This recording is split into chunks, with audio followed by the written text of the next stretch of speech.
power on.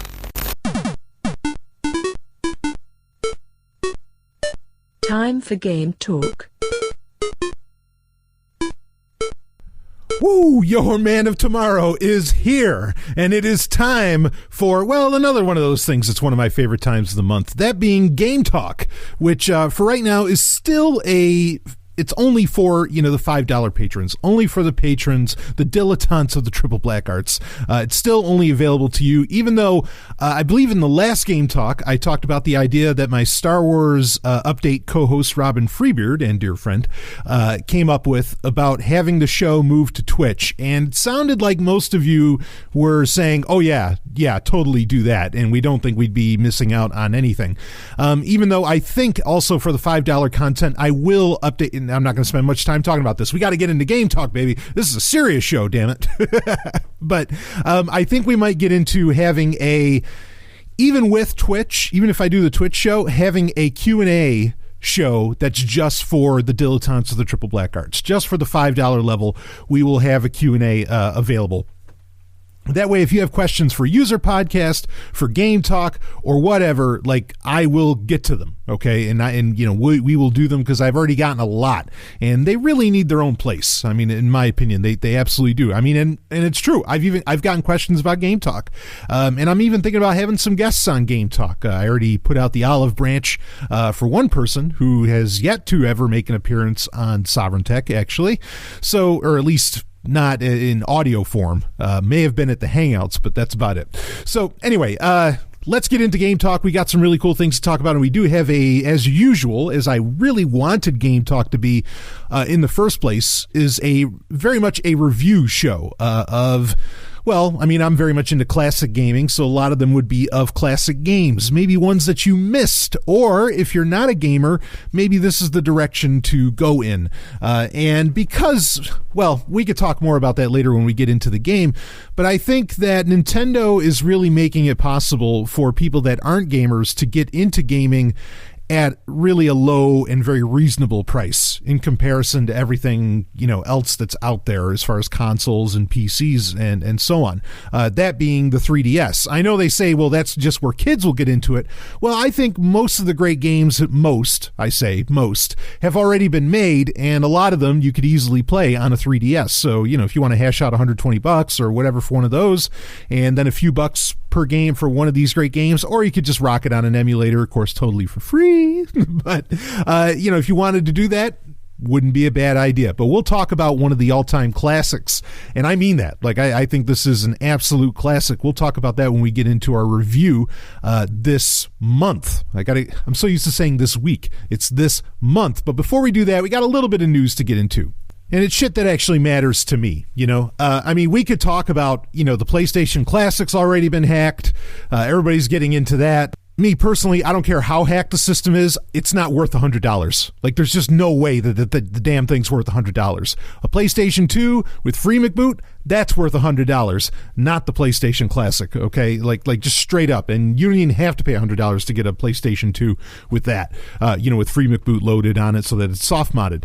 But regardless, we could have talked about that. Of course, all the other reviews are coming in on the PlayStation Classic, and it's horrible. In fact, I dare say, if I was Sony, this is all I'm going to say about it. If I was Sony, I would be paying to get the fact that the PlayStation Classic can be hacked. I would pay to promote the fuck out of that, because that's the only reason anybody's going to buy this damn thing. And it, kind of shuts down, the signal to noise ratio around the horrible reviews that it's getting, rightfully so. I'm so glad that I canceled my pre-order.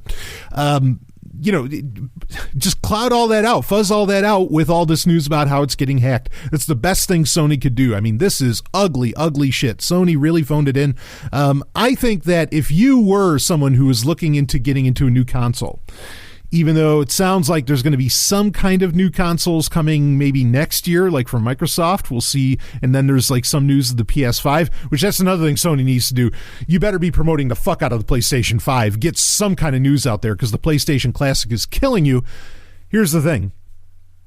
If Sony is so lackluster and blasé, there's the word, blasé about the PlayStation Classic, as much as they may be doing things right with the PlayStation 4 in certain areas, I don't know that I'd buy their shit ever again. Like, I mean, this is such a lack of love, and it's insulting to gamers what they put out there with the PlayStation Classic.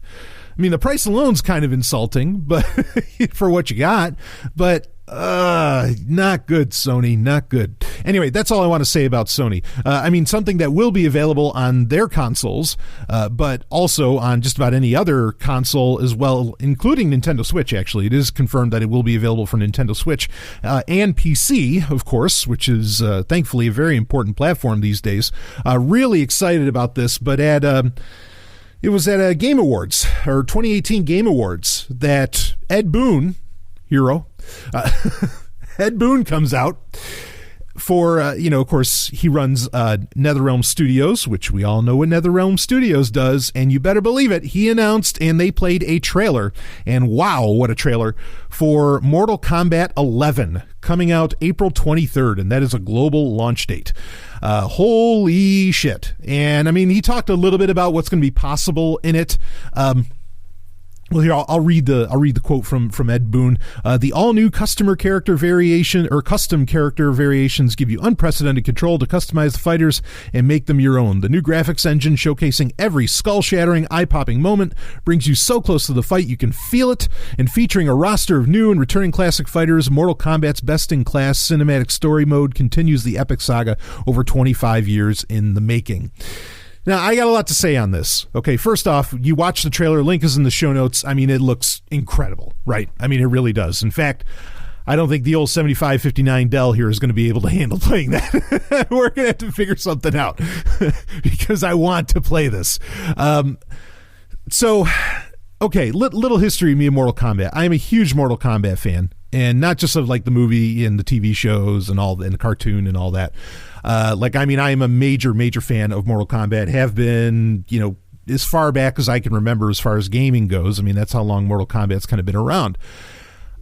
And I'm pretty damn good at Mortal Kombat, even the modern ones. And a couple years ago, maybe 3 years ago now, I was actually involved in tournaments for Mortal Kombat. And I did pretty well on those. I was scaling some of those. Now, I don't know if I'm going to have the time to get into any tournament action with Mortal Kombat 11, but I'm not going to, I won't lie to you. I would love to because this looks great. And, when you get into certain levels, I mean, esports is really becoming a very big thing with just about any game that you end up releasing out there. I would be intrigued to try and take it to that level. And you got to understand, like, I know some people like to talk, some people like to talk themselves up a bit. Well, like the Golden Stallion always says, it's not bragging if you can back it up.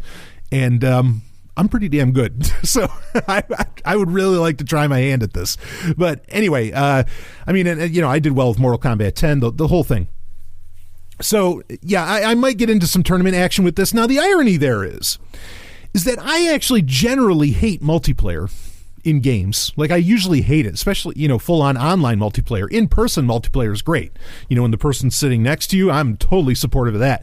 But usually online multiplayer, not my speed, not my bag. I don't really care for that. I used to like it back before everyone else was doing it, back when, you kind of had to be something special to even connect via modem.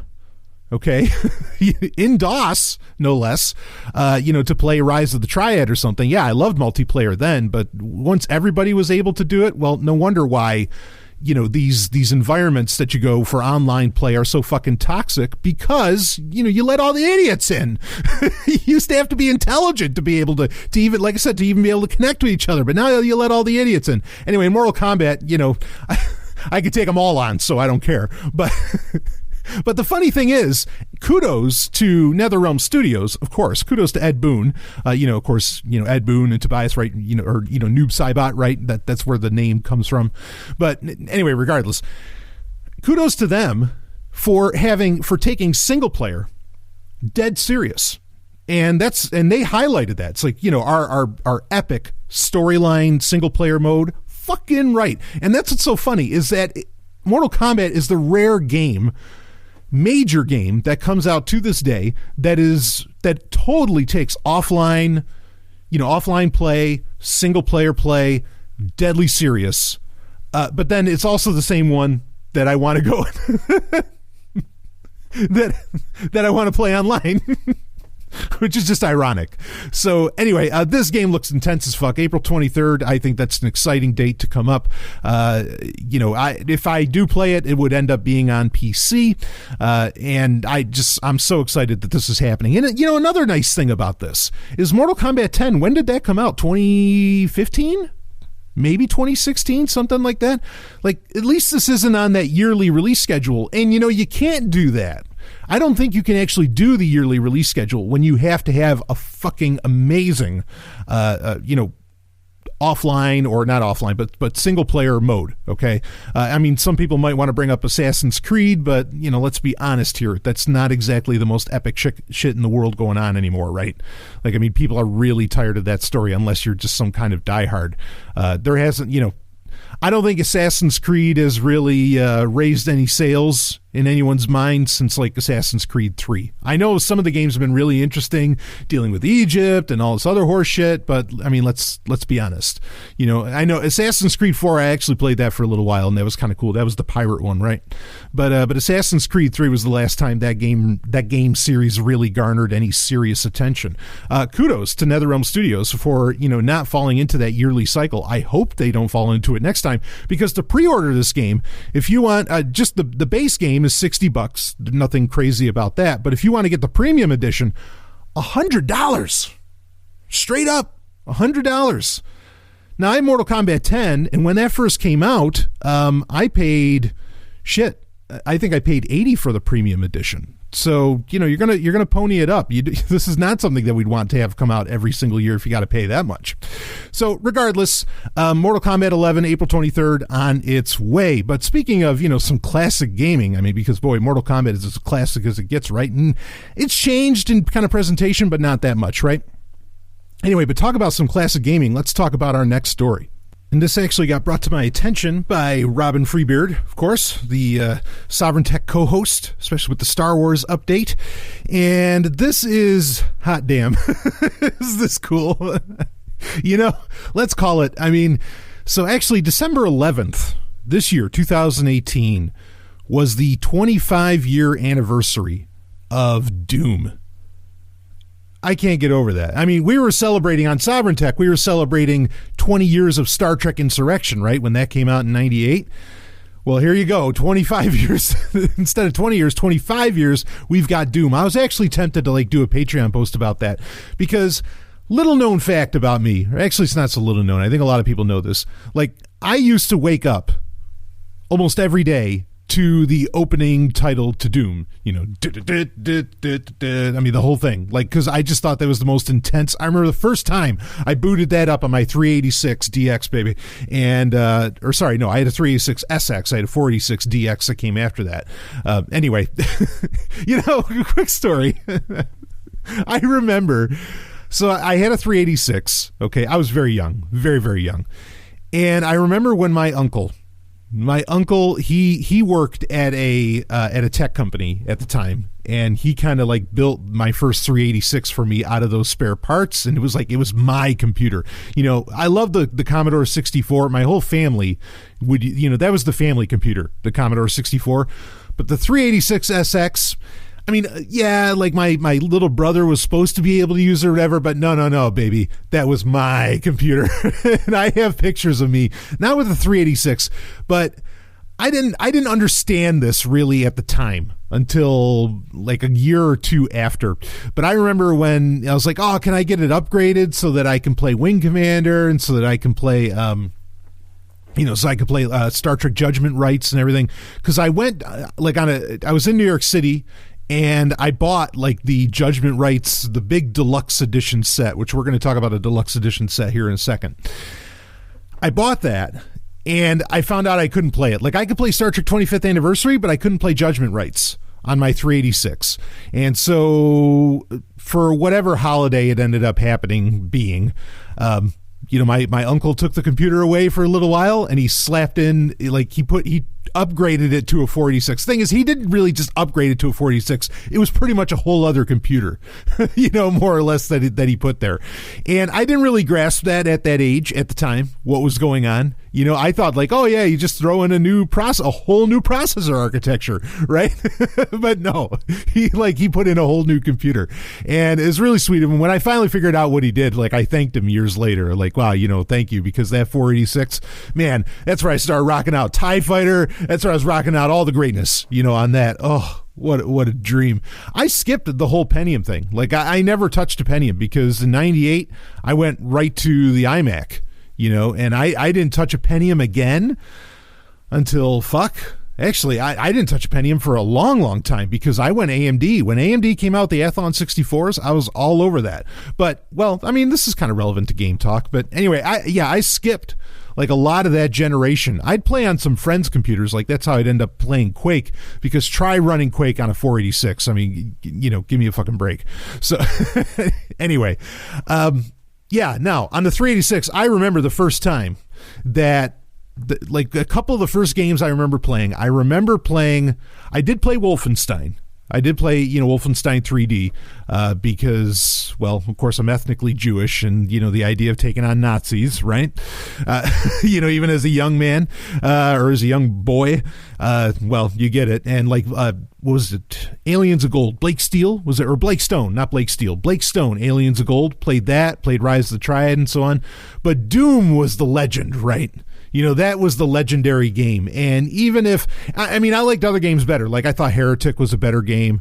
But Doom is just, it was legendary. Everybody played it. You had to play it. You had to rock it. Even though it sucked, you couldn't jump. Like, there were so many weird things that you couldn't do that, everybody played Doom. So it was one of the first games I remember playing, and the music for Doom, if it beat any of those games that I just listed off, okay, like Blake Stone, Rise of the Triad, or Heretic, if it beat any of those in one thing, I'll tell you where it beat it, and that was in the music. That music, you were ready to go kick some ass, when that cranked up. Same with Duke Nukem, you'd end up getting the same thing. Of course, Duke Nukem, talk about a legend, Duke Nukem 3D, that's a whole other conversation, and maybe I'll do a review of that, because they did the 20th anniversary of that they did the release for. I'd love to cover that on Game Talk, and maybe I will. But anyway, Doom, 25 years later, almost to the day as of when this is going to get released, this episode of Game Talk, but John Romero is going to release, how many levels is it? I mean, there's some odd 18. Yeah, 18 new levels that he's going to put out, made by the man himself. Understand, Doom is really two people, right? John Carmack and Romero. Okay, and I love both of them. Like I totally trust Carmack. And Romero, he's done some funny things here and there, and obviously Carmack's running Oculus now, but they're the boys, and wow. So it's called Sigil. This is it's an expansion pack. It's a Doom expansion pack 25 years later. And in fact, you can get it in this Limited Run Games, the company, the site Limited Run Games. They're going to sell a box set. One of them is like, I don't know, $30 or $40. And yeah, it's like $40. The other is some odd $166 for it. And it comes with the pewter statue of John Romero with his head on a spike. Oh man. It's tempting. But they're doing pre-orders for the box sets right now. And I think the pre-orders go all the way up until Christmas. But then, and it doesn't come out until actually February 2019. But this is really exciting shit. And I'm not kidding. Doom still plays like a dream. Doom is kind of the game that people try to get to run on anything, right? Like if you have some stupid smartwatch, they try to get Doom to run on that. Like, whatever platform you could find that can handle a modicum of graphical prowess, people try to get Doom to run on. And it's always a lot of fun to see that happen.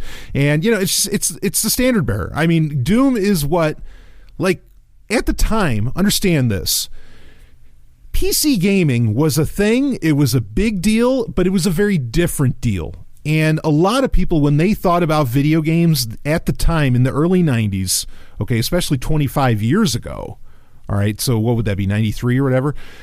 People didn't think of PC, when they thought about video games. They thought Nintendo. They were probably thinking Sega at the time, or they thought the arcades or something like that.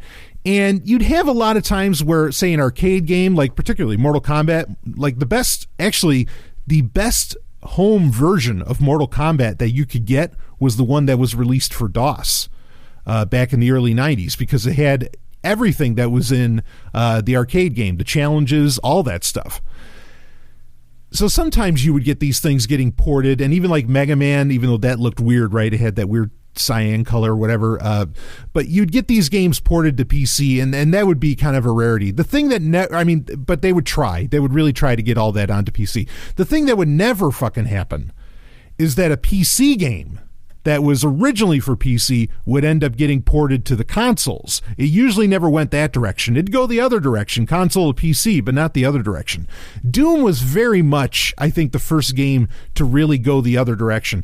And like every console wants Doom, and Doom is still, the new Doom games are still huge, but the N64, right? There was Doom 64. You had Doom for PlayStation. I think you probably had Doom for 3DO.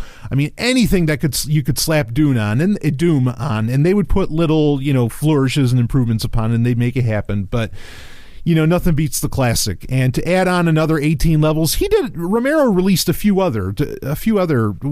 it was for the 20th anniversary, he released some new levels then as well. That was totally for free. These will be for free as well, but you can get like a box set where it's all nice, and boy, is that tempting to get your hands on.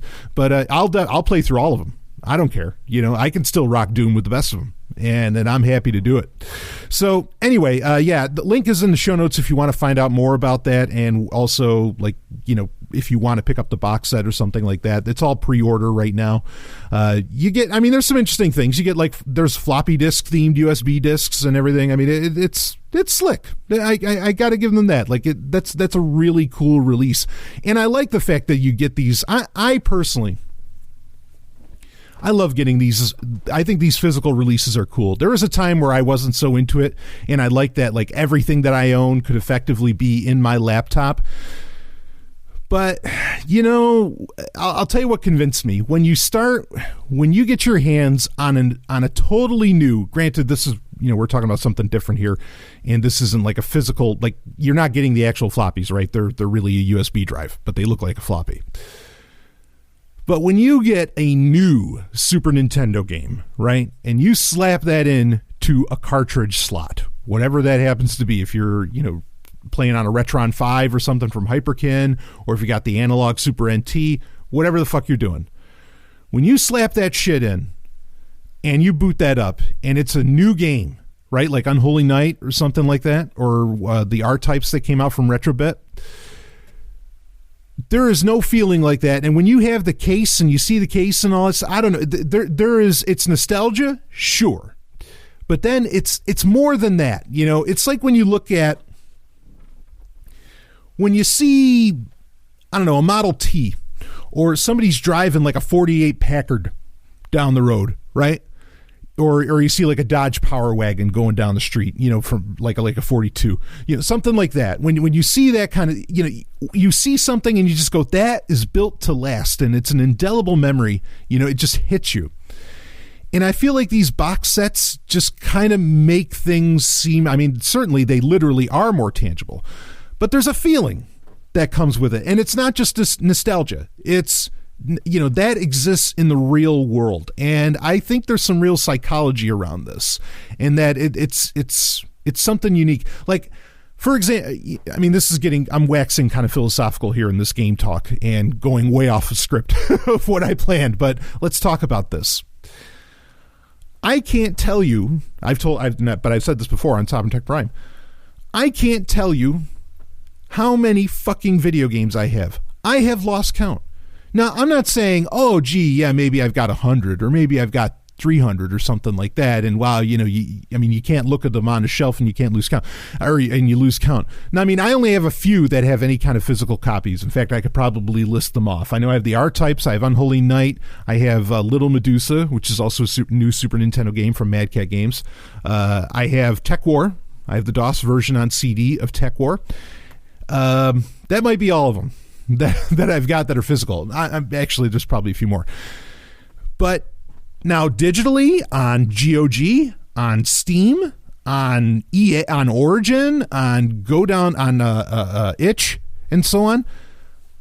I'm not kidding. I bet I have well over 2,000 video games. You want to know how many of those I've played? And that's holy fuck. That's not even counting the emulators. You know, toss in the emulators. I probably have, I don't know. No bullshit. It's probably closer to like the 5,000 to 6,000 range. And toss in my 3DS. I didn't even count my 3DS. Talk about, and I have lots of physical games for that. I didn't even count that. Like, it's crazy. You know, I could live for 500 years and I don't think I could play every game that I have right now. It's really madness. Okay. And the thing is that you don't, and I admit to it. And by and large, I've stopped buying new games. I really have, unless it's a re-release of an old game. And the reason I'm willing to do that is because if it's a re-release of an old game, I know I'm not going to have to put in 40 fucking hours to beat the damn thing. Okay, like it'll be a 2 at tops 5 hour game that I could blast, and it's older, and I want to get that feeling again and see what they refreshed and everything, and maybe talk about it on GameTalk.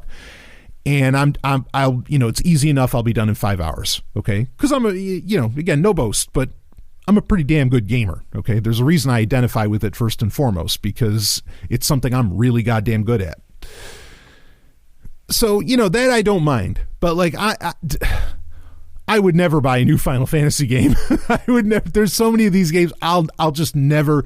Like one game that really tickled my fancy, Octopath Traveler. I want to do it, but holy shit, like I am sweating that action. Even Legend of Zelda: Breath of the Wild. I just look at it and I know that's got to be the greatest game ever made. I just look at it. And I'm like, that's fucking amazing. I can't do it, Sally. I can't. And I have so many to get through. And and that's a problem too, because a lot of these games become literally like your life. And I don't mean like you choose it to be your lifestyle, like TIE Fighter. That's cool. No, these are like you're getting, 18 levels from John Romero for Doom. You're going to be done with that. You'll go through those. It tops a month. Playing Breath of the Wild, you're getting content over, constant content, or even like Mario Odyssey. You can play that for the rest of your life, or at least the next few years. And just that game. You don't even need another game for the Switch. All you need is that one, and you'll be playing forever. To say nothing of the challenges with servers and down and DLC and all that. There's whole problems there. But yeah, I've put self-restrictions in place, shall we say, to where if a game, if I don't like the way the DLC is distributed, or I'm concerned about the ability to continually have access to DLC, I won't buy the new game. And if it's something that is like a really long game, like, look, guys, you guys, gals, and Z's, Elder Scrolls, fucking awesome. I am so with you. I played Elder Scrolls 3. I wish I could tell you, I wish I could have counted how many fucking hours I put into that game. Okay, I'm with you. I know. I understand. I can't do that. I can't be here doing GameTalk. I can't do Sovereign Tech. I can't come out with content almost every fucking day and rock games that take that amount of time. It's just not, it's not possible. As well as just get to the back catalog of shit that I've bought over the years. It's kind of pathetic, but but here's the thing, and this is the main point that I wanted to get to. When it's not physical, when it actually doesn't take space on your shelves, you don't think about it. Like it just doesn't even cross your mind. Oh yeah, I'll get that. Oh yeah, I'll get that. And you never notice that you have a problem until you realize that when you go to your Steam library or you go to your GOG library and you have to use the fucking search bar just to have a clue what you have. You have to type in something to find it, because otherwise you'll just be scrolling all goddamn day just to find, I don't know, Duke Nukem Forever, which, hot damn, I love that game. Better believe we'll talk about that on Game Talk at some point. So it's a problem. And I'm really appreciating a lot of these physical releases. And I think that there's more to retro gaming than the retro style of the games. There's the retro presentation, okay, of the games.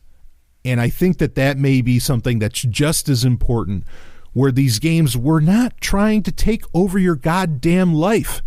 You know, I bet Romero's going to do gangbusters selling this.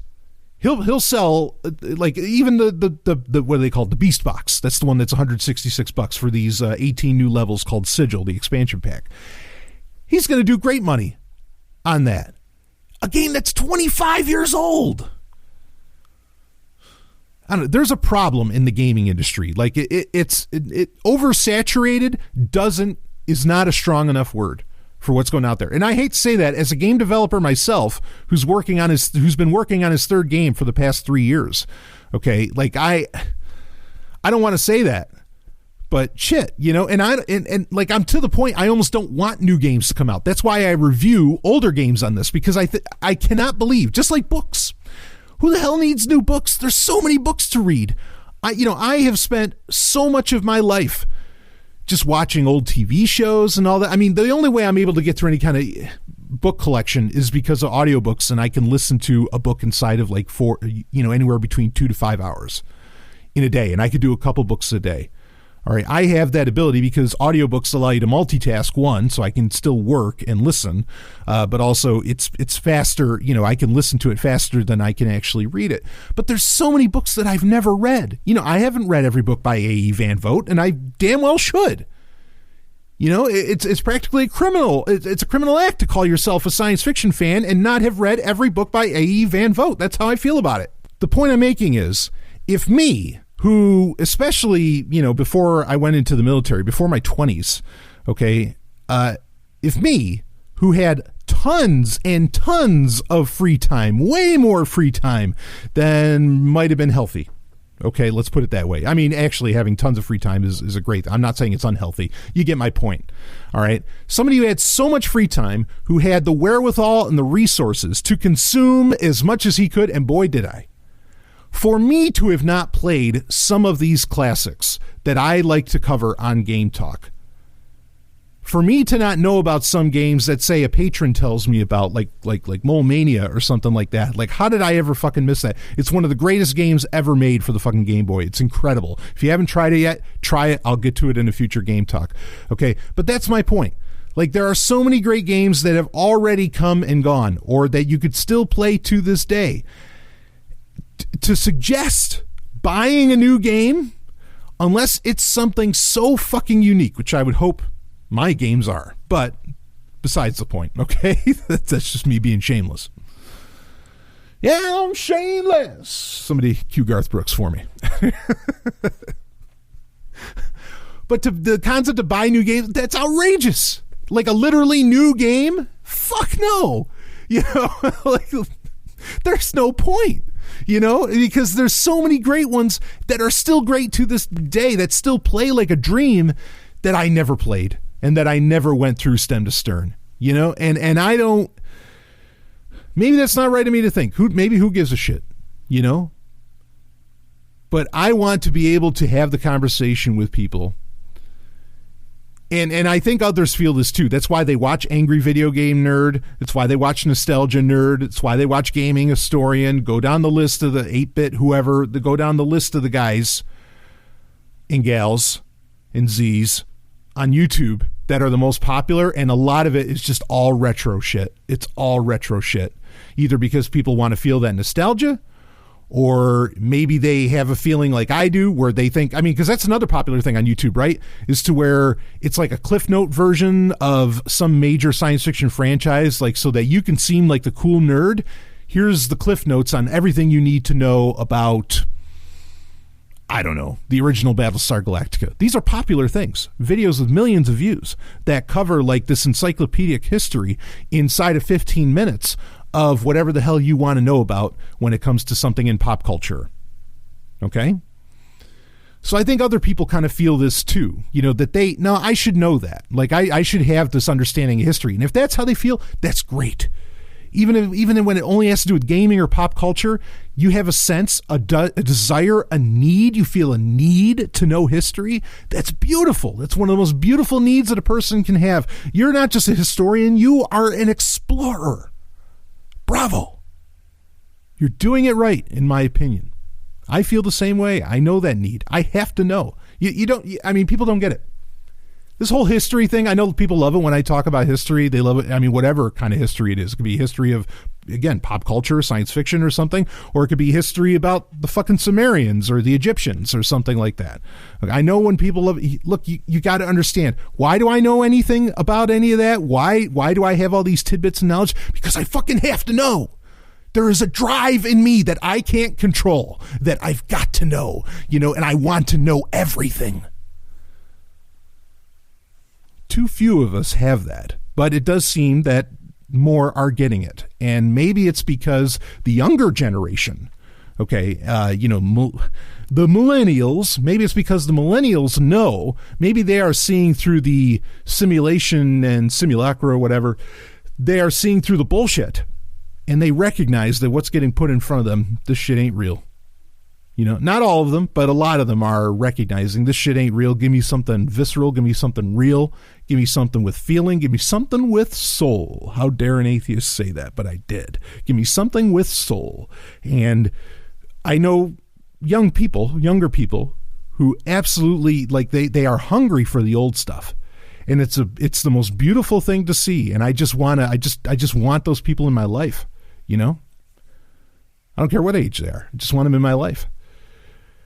So anyway, went on a long diatribe with that, but point being is just I cannot possibly imagine why I would buy a new game, unless you're really into multiplayer stuff. If you're really into multiplayer for whatever reason, if you're alone or I don't know, it's just that's your bag, or hell, maybe you're into esports, maybe you're trying to be, I don't know, the next big thing, you want to be the Michael Jordan or the Rock of esports or something. Hey, I'm not going to take that away from you. You go for it.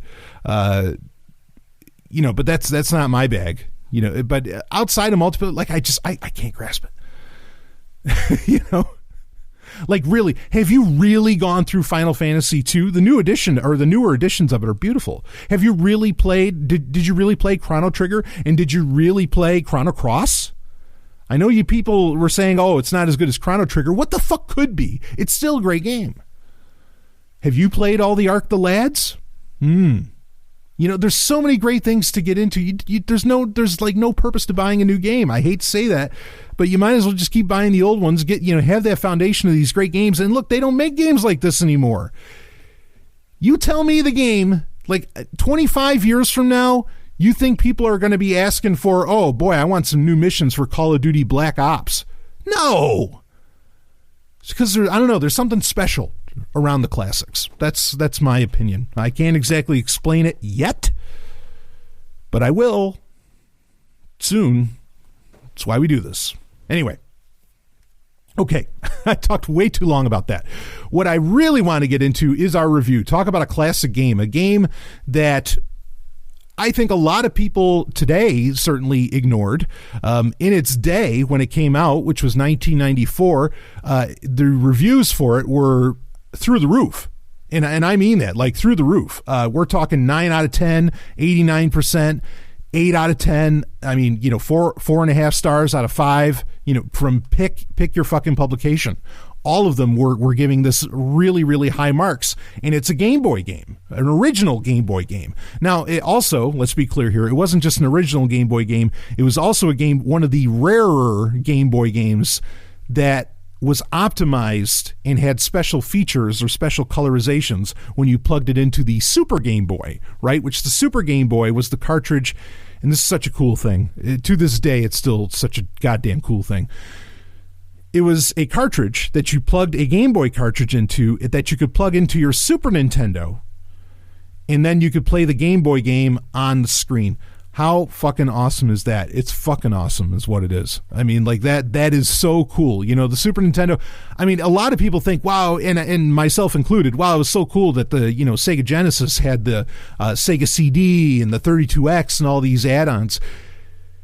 Super Nintendo kind of could do the same thing. In fact, it really could have been doing the same thing in a very real way if they ended up going with the PlayStation, right? With, the Super Nintendo PlayStation, where they were going to have the CD component to the Super Nintendo, or it'd be, SNES CD, but it was going to be with Sony. And of course that fell through and it ended up becoming the PlayStation for Sony, right?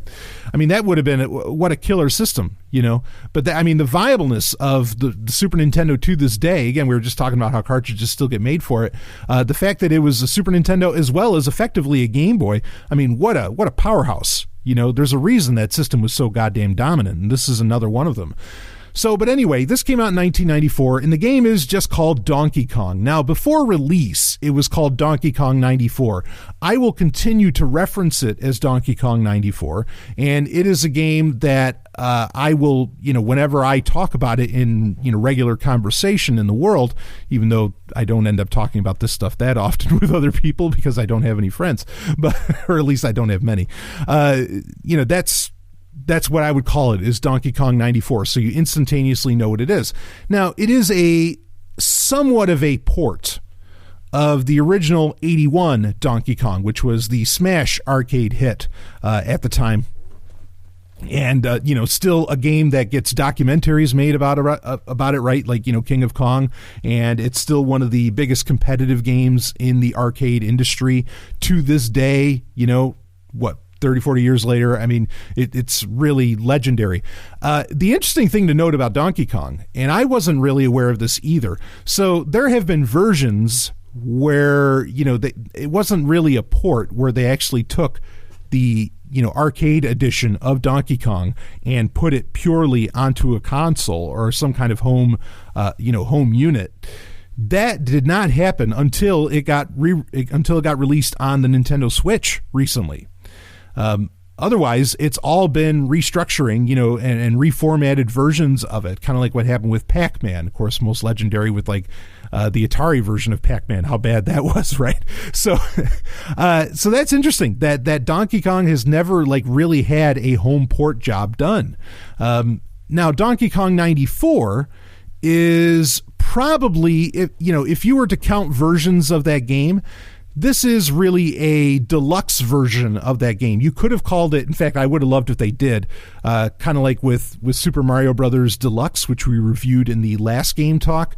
This is very much Donkey Kong Deluxe, and it would have been nice if they put a DX at the end of the name. I think that would have worked. There was going to be well, we'll talk more about that in a second. So Donkey Kong 94, or what I think should have been called Donkey Kong DX, it's the Game Boy game. When you're playing it on the original Game Boy, of course, it comes with that puke green. But as soon as you start it up, you're instantaneously introduced to this becomes where Donkey Kong. Now, I mean, a lot of people kind of know this. Some people don't. That Donkey Kong, in a very real way, is the first Mario game. Okay, or the first game with Mario in it. The original Donkey Kong is very much a Donkey Kong game. It's not a Mario game. It doesn't feel like a Mario game. There's nothing about it that's Mario other than the fact that Mario's in it. Okay. In fact, even it's not Princess Peach, that you're rescuing from Donkey Kong. It's actually a character named Pauline. Okay. Now, Donkey Kong 94, which again is a Game Boy version of the original arcade game Donkey Kong. It's a lot more, but let's start with this. Is very much a Mario game. You very quickly get that sense. Mario can do a lot more in this, and he acts more like Mario. The first 4 levels of the game are the 4 levels, and most people also don't realize this, that Donkey Kong was literally only 4 levels that you just keep playing over and over again to keep getting the high score. But it was only 4 levels. So this gives you those first 4 levels that you have to beat. But then once you beat those first 4 levels, and there's some interesting abilities within that, like where you can actually toss the hammer, right? The hammer that you bust the barrels with or the fireballs with. You can actually toss that away when you press the B button, and you don't have to wait for the timer to run out, which is what originally would happen with the arcade version of Donkey Kong. There's little features like that. The sprites are updated, okay? Like the characters, are updated within the game. You can notice that pretty quickly. Donkey Kong looks pretty badass. Pauline looks looks a little more like Pauline, and Mario looks more like Mario. Pauline meaning she looks more like Pauline. She looks more like a woman, right? It's not so much an 8-bit character as you would remember. So you notice that everything else, there's just a lot of polish, okay, going on here, because the Game Boy is infinitely more powerful than the 81 arcade machine, that giant fucking machine with those huge, boards inside of it. But you beat those 4 levels, and then wait a minute, what happens? Again, this game was advertised as Donkey Kong. It is the arcade game Donkey Kong on your Game Boy. That's what it was advertised as. But then, holy shit, suddenly you really notice this is a Mario game. And yes, it is. Because after that, Donkey Kong, takes Pauline again and gets away, and you have to go find her. And then there's these whole new levels of Donkey Kong. And they're on like city streets and everything. And there's all these in fact, there's like features there's an overworld map. There's 101 levels in this game. New levels. Every one of them. New. Okay, it's not just redoing the same 4 over and over again. And the boss at the end, you have to fight you have to take on a mutated Donkey Kong after 101 levels. Now, they're not long levels by any stretch of the imagination. It's not a platformer or a side-scrolling platformer. It's usually you get, maybe 1 to 2 screens in width that you can interact within. And there's some really clever puzzler shit in this, okay? But it instantaneously feels like Mario. Like suddenly you feel like you're playing either Mario 2 or Mario 3. In fact, some features from Mario 2, like where in Mario 2 where you could pick up stuff from the ground, or you could like stand on top of a Shy Guy and you could lift him up over your head and toss him. You can do that with a lot of objects within Donkey Kong 94. And that's the Game Boy version of the game. It's beautiful. It's one of the best Mario games you'll ever play. There's a lot to figure out within it. Like you have to carry the key to unlock doors, but you can't jump and carry the key, or you can't go up ladder. You can jump, but you can't go up ladders and carry the key. And ladders are a big part of it because it's still Donkey Kong. Okay, so ladders are is the original Donkey Kong. It's still based off of that. So ladders are a name of the game. Okay. But in Donkey Kong 94, you have to take this key up, and so you have to figure out how to do that. You have to learn how to jump on enemies to be able to get up there and kind of ride even the enemies, perhaps up to the locked door, and that you carry the key up to. There's all kinds of little elements like that. There's mini games where you get extra lives. This is a jam-packed game. And if you like classic platformer action, or if you love the original Donkey Kong game, which who the hell doesn't? I'm sure someone will message underneath this episode and say, yeah, I hated Donkey Kong. I'll be like, okay. This is the ultimate version of the game. Over 100 levels. It's crazy. So now this was, again, the ratings for this game were through the roof, almost perfect scores across the board, and for very understandable reasons, because it's Donkey Kong, so you're getting a classic for one, but then it's also, like I said, one of the best Mario games ever. And it's not exactly hard. Like, you do have to think about it, you do have to figure it out, but the kind of the puzzle elements, in fact, a lot of it smacks of a lot of modern like smartphone games that are puzzlers that are actually like fun and use the touchscreen well. This game would not play well on a touchscreen. I'm not suggesting that, but it feels similar, where there's just these nice kind of simple puzzle elements to it that you do have to think about, and there's some trial and error involved, but you feel great when you figure it out, and you're like, ah, it's a brilliantly put together game.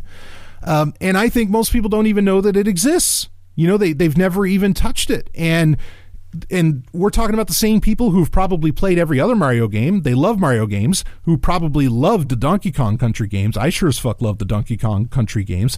Donkey Kong Country, this is nothing like Donkey Kong Country. Okay, don't think that. At some point, it might be interesting to review the Game Boy versions of the Donkey Kong Country games, but really, I don't think they're that. People say they're worthwhile. I don't think they're exactly that worthwhile, even though Donkey Kong Country 3 is kind of an expanded version of that game.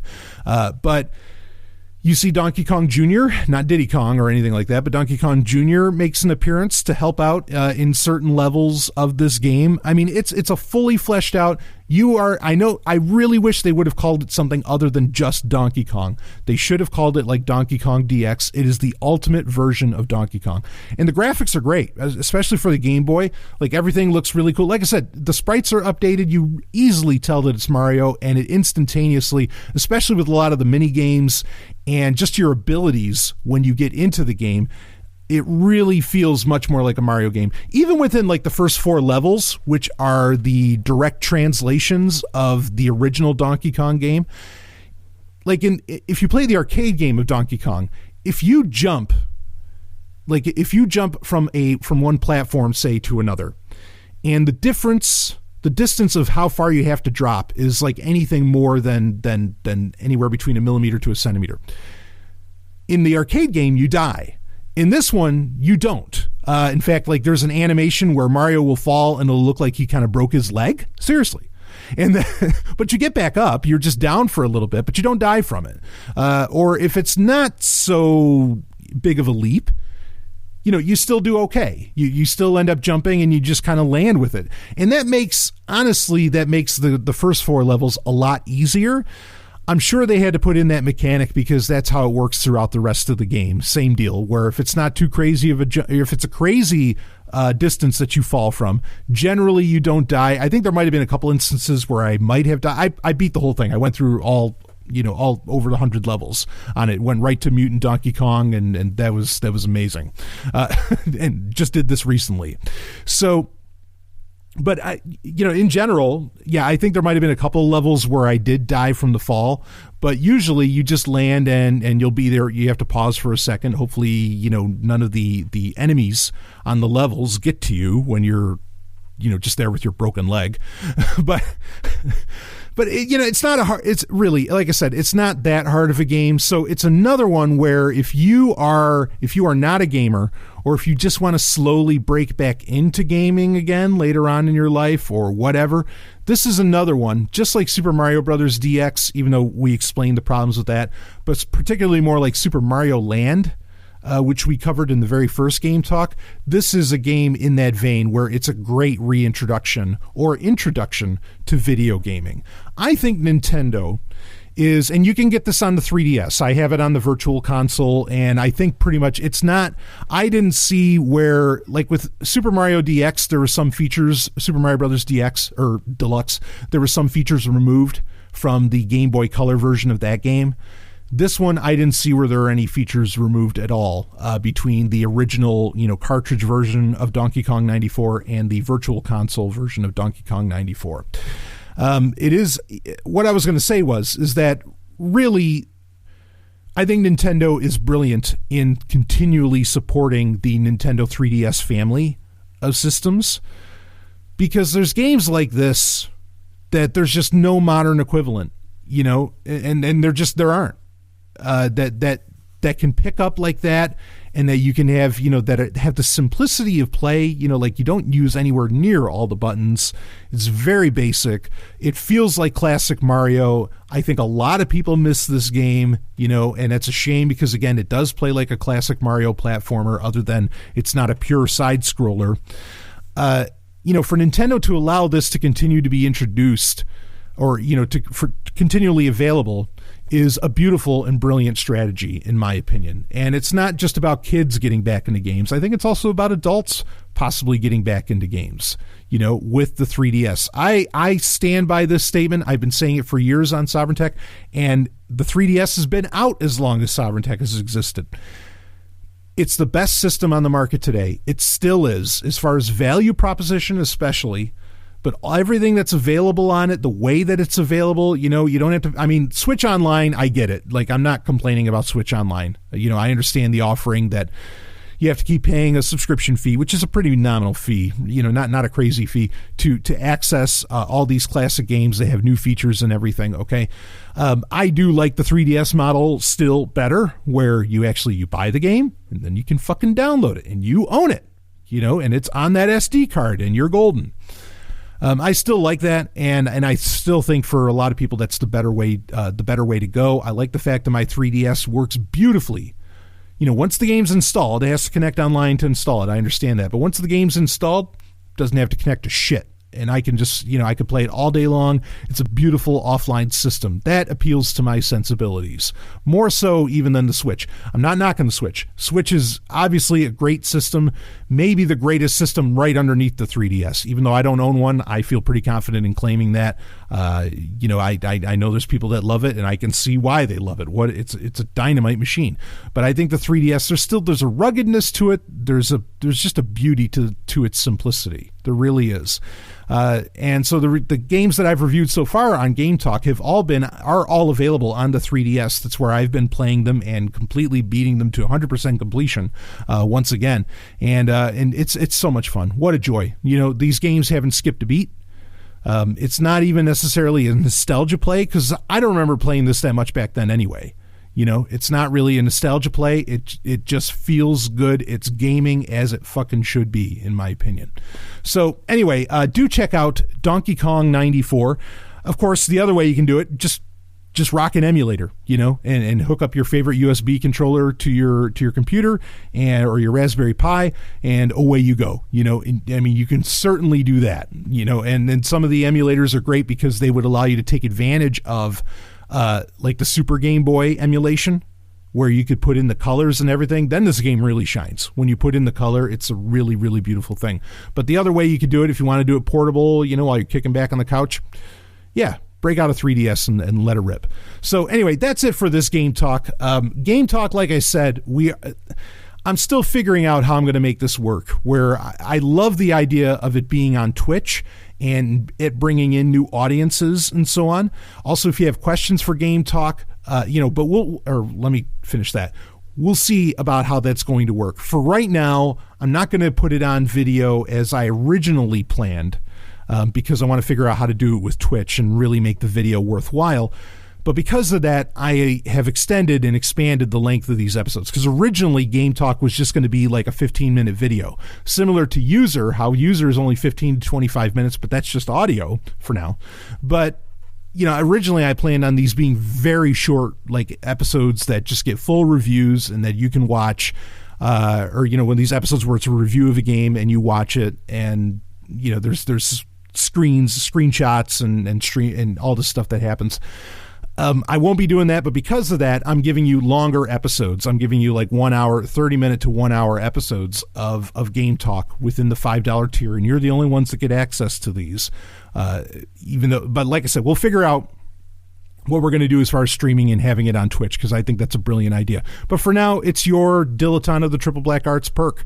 And if you have questions for Game Talk, or if you have suggestions, what you want me to talk about, some people have already sent me those as well. Like one was about like ancient, and I mean fucking thousands of years old board games. I mean, awesome. If there's stuff you want me to talk about on Game Talk, or a game you want me to review, ask me. Send it my way. Message me on Patreon. Send it to me on the email, via email, bbs@sovereigntech.com, whatever you want to do. Okay, and I'll make that happen. Because you're obviously more financially invested than other patrons, right? So you should get some perks out of that. But also, I really do think I'm going to do the $5 level Q&A. That's once a month, where it's only questions that have to do with User podcast, and with Game Talk, or even with Sovereign Insights, which you have a User podcast still to come out this month for December, and you have a Sovereign Insight coming out for December. And anyway, those will be on your way, or those will be coming to you. I appreciate everyone's patience with particularly the User podcast, because that is such a heavily produced podcast and totally scripted. I mean, Game Talk is kind of scripted. That's really scripted, and it takes me a while to write those out. That's a lot. I'm trying to compress a lot of info into a very short time frame. So I appreciate that. And I appreciate your patience. Sometimes they don't always make it in the month that they're supposed to come out, but I usually try to get them out a few days within the next month if that happens. But everything should be on track better now as far as that goes, just so you know. But anyway, thank you so much for being $5 and up patrons. That means the world to me. You have no idea how honored I am by that. And well, anyway, that's it for your Game Talk. Check out Donkey Kong 94, and as well as you got lots to play here, folks. There's a new Mortal Kombat game. You got an expansion pack for Doom, for Doom 1. and we got Donkey Kong 94. Rock it out. All right, I will see all of you on the other side. Woo! Game over.